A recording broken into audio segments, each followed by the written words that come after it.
My name's Emie Diamond, and I'm the curator of Ici Repose, the exhibition set in the hybrid spaces of the House of KOKO and Vortic online. The exhibition itself, it touches on a variety of different concepts, from the woman in nature to the idea of illusionism versus artificiality. I've titled the exhibition Ici Repose, and it's really looking at this idea of here rests. The female figure throughout history, but particularly, in the time since the late 19th century.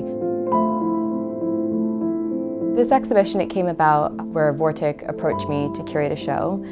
They said they had this Vortic Curated program now where they were working with curators internationally who could then realize pretty much whatever exhibition of their dreams they wanted because it's in virtual reality. So when they first asked me about this, I thought, what sets apart virtual reality from any of the other exhibitions I've worked on? The first thing I thought of was, okay, I'd like to have a painting to root the show in that I could never actually have in real life. I thought immediately to my favorite painting, Manet's Le Déjeuner sur l'herbe, and really built the show around the concepts in that painting. It's the first instance of modern art and the avant-garde female figure.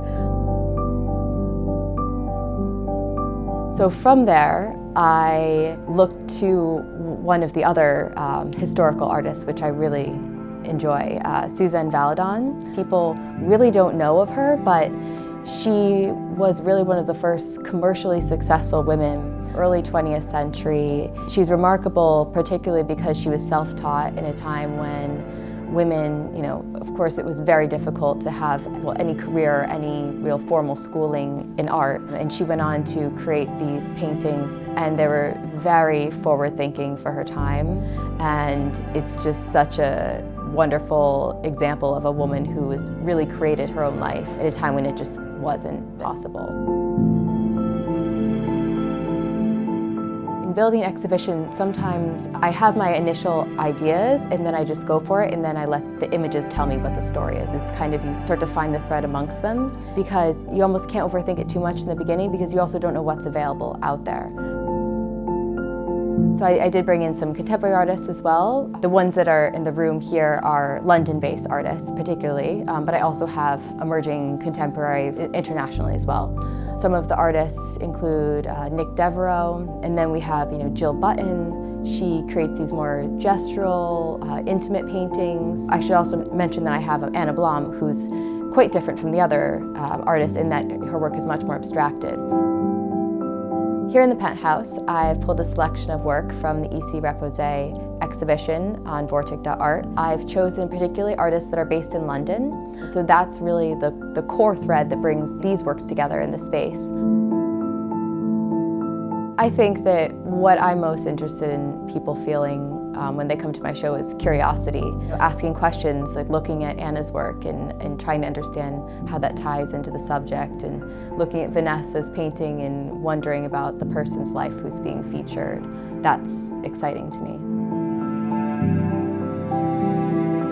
These artworks here are available for anyone who lives in London or is coming through London this month. But certainly the benefit to working with an exhibition in virtual reality is that I can share the link with anyone. The thing that's really exciting about virtual reality is that the quality is unparalleled. I mean, there were so many people that put on the headsets and came away from it saying, I had no idea it was going to be that way, once I was actually in the platform. I personally love this exhibition because I was able to create a show around my favorite painting. It's something that my professor probably would have laughed at me about actually at the time, that I was going to be able to, I always talked about this work, but to actually have it in my show.